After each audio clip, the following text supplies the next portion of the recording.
Hi, good morning. I hope you're all doing well.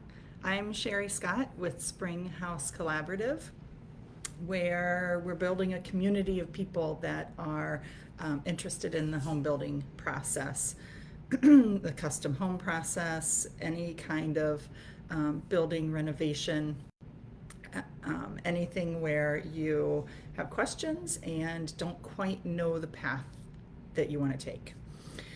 So, today, what I want to talk about is questions that you ask your builder.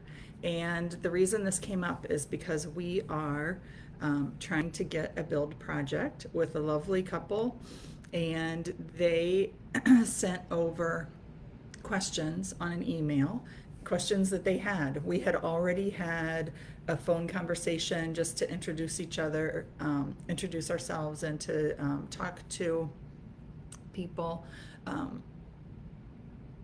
And they had lots of questions for us on that phone call, and we answered all of those. But then they had some follow-up questions via email, and those questions, you'll see when I go through them, those questions are a little more pointed, a little more like, how are you going to serve us? What are you going to do if things go wrong? And those are important questions to ask your builder. And if you don't feel comfortable asking them, sitting across a table or on the phone or on a Zoom meeting, send them an email. I'm sure they'll be happy, like we were, to respond in a thoughtful way and not, nobody gets defensive. It's part of our world. Like, we know things go wrong during construction, and you need to know before you get into the process how you're going to mitigate them, or how things are going to go. So I'm just going to dive in with their questions and tell you our responses and explain them a little bit. One of their questions was, we're looking to have a walkout basement. Is there a difference in building costs between flat or hilly lots? And if you've been following here, we did a whole section on selecting a lot. And yes, of course, there's a difference in cost. It's best to work with your architect or builder or both when you're selecting a lot, because that is a big cost difference. If you can imagine, if you are going into a large lot where you have tons of room to park trucks and move dirt that was a cornfield, that's going to be a lot different than if you are trying to carve out a treed lot and only take out as many trees as you need to. You need to find places for people to park. You need to find places to put dirt, and just the sheer cost of clearing. And then also a hilly lot, it's tricky for a walkout basement. It does cost more, not because of the construction process necessarily, but because there are more materials. With a full basement, you can imagine that whole basement wall is concrete. That's relatively inexpensive. But once you have a walkout basement, then you have windows, doors, finished material. You're sculpting the land, you're landscaping differently, doing a patio. Well, you're probably doing that anyway, but maybe a patio and a deck. So those are the costs that kind of creep in if you have a hilly lot. Also, if it's significantly hilly, you might have some extra wall retaining costs. And if it's hard to get back and around the building, you're going to have a labor charge on that for scaffolding. And just because it's a difficult site, people charge more because it's going to be a slower go. If you can't whip your truck around there and have your stuff right there when you need to take a half a day to set things up, you're going to get charged for that labor. So those are the things that will start adding up on a different site. Okay, so then they got into some interesting questions, which we're kind of new at the building game. I was not surprised, but pleasantly surprised, I guess I would say, that they would ask these questions even before we gave them a contract, because obviously it would be spelled out in a contract. They were asking about the warranties provided with the house. And this is something I think most clients don't understand. So The warranty is provided with the house. And I'm going to read this because Rick, our construction manager, explained it very well. All items installed come with a manufacturer's warranty. Those warranties vary based on the supplier and the manufacturer. Extended warranties can be purchased and discussed prior to installation. So every product that goes into your home comes with a manufacturer's warranty. The flooring, the appliances, the exterior siding, everything has a manufacturer's warranty. So if the product fails, if you install the floor correctly, and I'll get to that. If you install the floor and then like the finish, if it's a pre-finished floor, if the finish starts coming off and it's a manufacturer's defect, the manufacturer holds that warranty. That does not go through the builder. We of course would facilitate all of that and help you through it, but that is not within our builder contract. Then they went on, and this was smart too. I love when I have smart clients that want to understand the process before we start.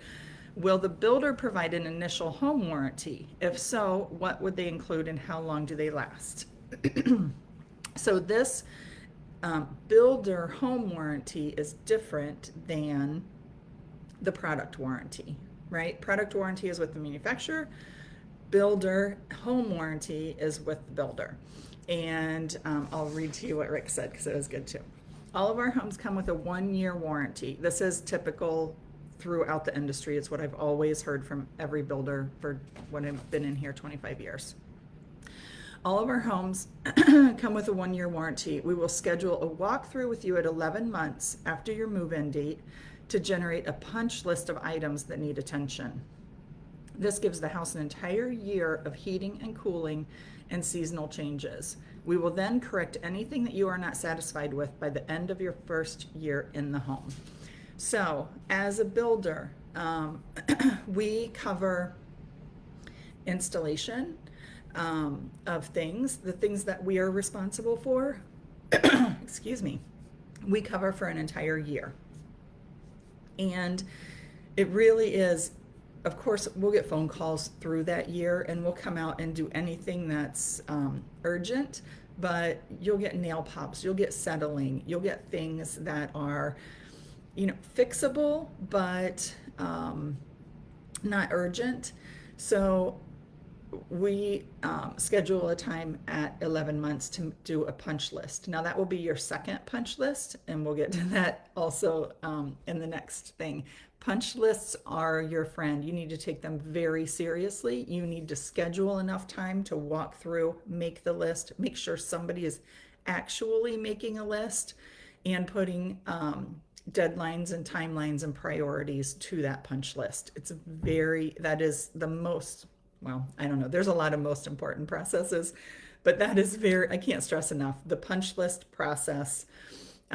It should be somewhere in your contract. Contractually, you should get a punch list together with your builder that the builder signs off on, you sign off on, everyone agrees what needs to be done, when it will be done, and who pays for it. So that's the builder warranty. So going back to the flooring, if you're in your home and 6 months later, nothing's wrong with the manufacturer's finish, nothing's wrong with the actual boards, but let's say it's buckling. I've seen this process, not only with wood floors, but really with tile. There's very little room for error for moisture on the subfloor when you put tile down. So that's something an aside, but if you're getting tile installed, make sure that the contractor takes a moisture reading and note it somewhere of the subfloor, because that moisture comes out and pops those tiles up.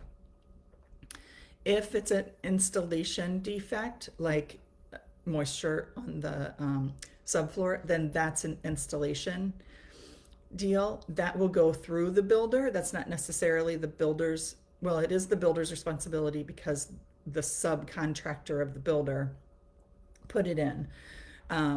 So it's the responsibility of the builder. The builder will coordinate with that installer. So it's on the builder to go and say, hey, installer guy, this was installed incorrectly and you need to come fix it on your time and your dime.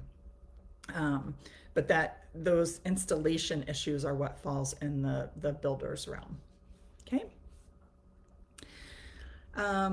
Okay, so will there be a final home inspection included in the costs prior to us moving in?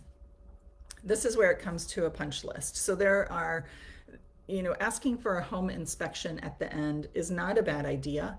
The builder is not going to pay for that. I don't know any builders that do. Excuse me. If you want a home inspection, then you're going to hire that. It's just like when you're selling a home and you get a home inspection, what is that, a few $100s? They do a very thorough job. I don't think that's a bad idea at all. If I were a builder, I would not push that off. I think that's fine, and a little more, just a second pair of eyes to take a look at mechanical things and installation things, make sure there's nothing going on. On the builder side, what we do as a final inspection of our work is a punch list, and that's what I was referring to before. The punch list is when the builder says, okay, we are nearing substantial completion, and that is a contract term. Substantial completion was when you get occupancy. Sometimes you get occupancy before substantial completion. Those things should be defined in your contract also. But when we're nearing substantial completion, we schedule a punch list time, a punch list walkthrough. That's when everything should be pretty clean. Everything should be pretty finished. A lot of times the builder comes, I'm talking from experience as an architect. We do the punch list walkthrough with our clients as the architect. Usually the builder comes with the list that they know. We know these 10 things still have to be done. So let's not dwell on the things we know. Let's walk through. Let's make sure every single door opens and closes. Let's make sure every vent, turn on all of the systems, make sure every system works, make sure that there is airflow to every vent, make sure, boy, I'm trying to think of all the small things, make sure the windows open and close and lock. All the small things that you're going to find in your home in the first year, try everything out. Imagine walking through your home, going through and using each thing. Sometimes these go really fast, sometimes they take half a day, but make sure somebody's taking notes. You probably should take your own notes. There are actually apps out there. I don't have one in mind, but there are apps out there to make a list, take a picture. Sometimes it's better to take a picture with your note so that you know exactly which door lock is not quite latching. Where there's wood trim that needs caulked, that is wavy or not in the right place, it's not tight, it's good, not good craftsmanship. You're looking for craftsmanship things too, and a lot of these things you catch along the way and things are fixed. But this walkthrough, so this is contractual, this punch list, because you're going to agree with the builder, yes, this is what still needs to be done. Like I said before, whose responsibility is it to fix it, to pay for it, and a timeline. Make sure you get those things all noted, and everyone should sign it before you leave that meeting, or they may send out follow-up meeting notes, but it needs to be documented and agreed to, because that is contractually your final possibility to make changes or corrections and tidy things up. Your next opportunity for the second punch list is then at that 11-month mark where you're coming back. Okay. I have a comment here. Hi, Sean. Oh, that's a good idea. So Sean does a lot of remodel work, and he says, when I'm doing a complete remodel on a client's home, I hire a home inspector on my dime to inspect the home twice, rough, end stage, and final. Clients like it and makes me feel good that I have another set of eyes making sure subs don't miss anything. That's a great idea, especially on a remodel. I do feel like remodels are a totally different animal. And Sean, I like that you take the lead on that. That probably makes your clients feel really good with a remodel. I like that a lot. Okay, what time is it? Okay, I'm okay. Next, so the next two questions are about penalties for a builder, right? And these are questions that you should ask. And the answers are kind of complex. So I will try to explain it. And I'll tell you what, Rick and I work together. Rick, our construction manager, we work together on answering these questions. So I'll read through the answer because I think we did a pretty good job of trying to explain it. So the client asked, are there any penalties incurred by the builder in going over time of projected building dates? As a homeowner that was building, I would ask this question, right? But as a builder, my answer is, the short answer is no. There are no penalties. My answer is, you need to trust us that we are going to work our hardest. We are going to try our best. We're going to do everything we can to get in on the date that we told you we'd get you in on.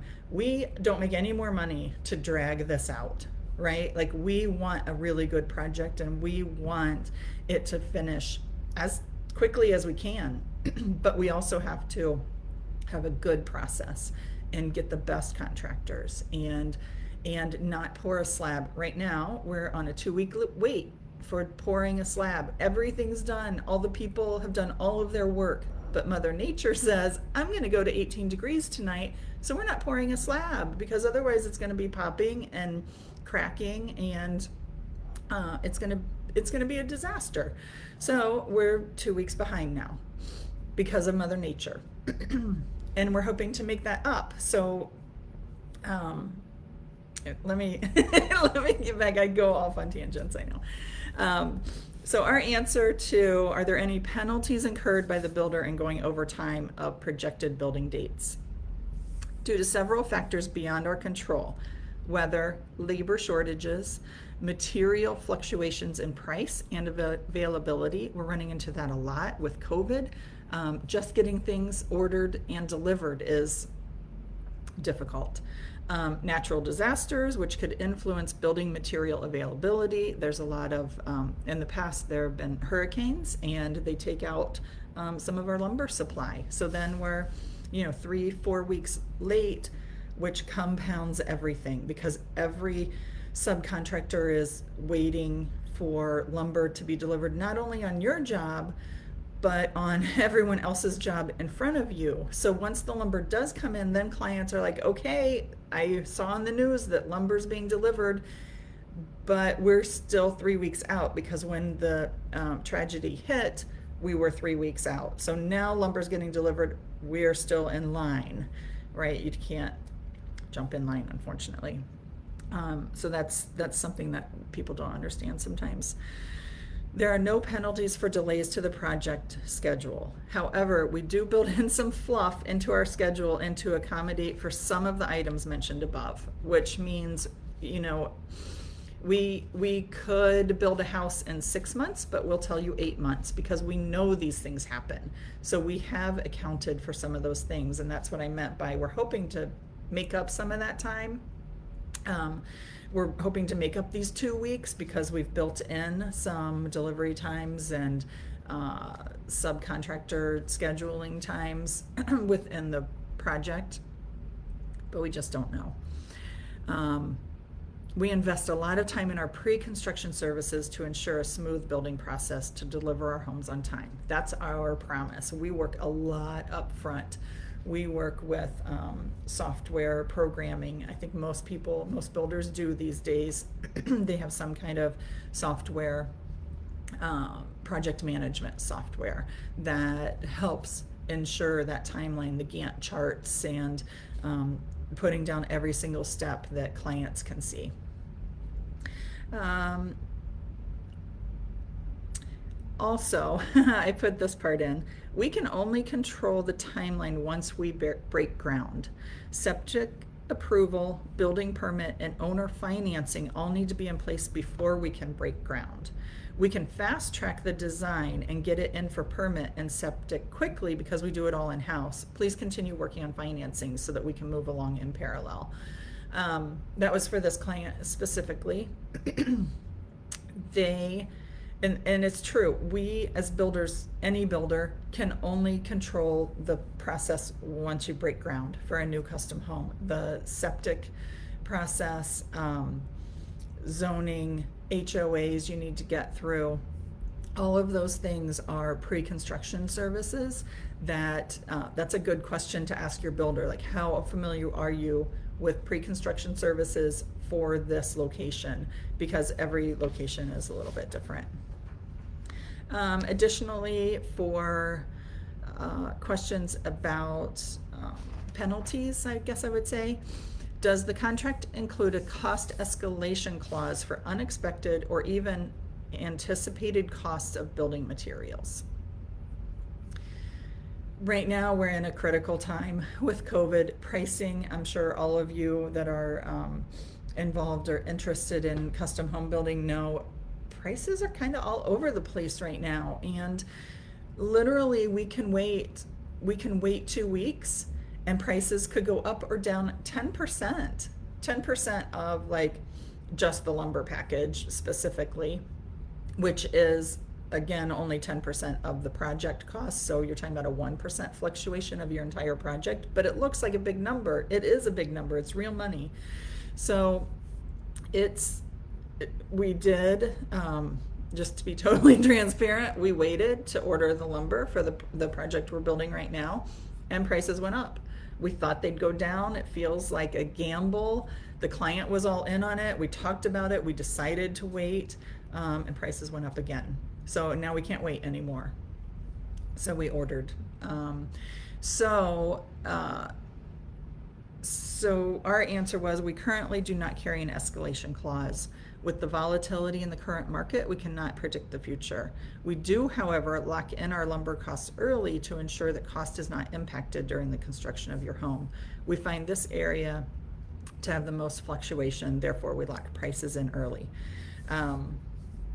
So talk to your contractor, ask them if they do that kind of thing. If it's a big project, they probably should talk about locking in pricing, and so that the cost escalation clause, we do not keep that in our project. I will say also, it will depend what kind of contract you have, and I'll talk about that another time. We are doing a cost plus contract with this client, which means that our books are open. They see every single line item, and we apply a percentage to every single cost. That's cost plus. That means that we are not responsible for price fluctuations. It's also a gamble. There are pros and cons to everything. The other option is a fixed price contract. On a fixed price contract, the builder is responsible for those price fluctuations. I'm going to stop there because it goes pretty deep, pretty fast, and I'll explain that in another time. Maybe I'll do that next time. So there is a way to ensure your final cost, and that is to enter a fixed price with your contractor, fixed price contract. Okay, I am going to stop there. I think I covered most of their questions, which I thought they were great questions, and I wanted to share them with you. Hopefully that helps if you're talking to a builder or your architect. Ask them those questions, see how they handle those things, ask them their process of ordering things, getting price holds, punch list walkthroughs, ask them what their warranty is, ask them everything before you start, because even if their answer, I'm sure they didn't love all of our answers, but we're open, right?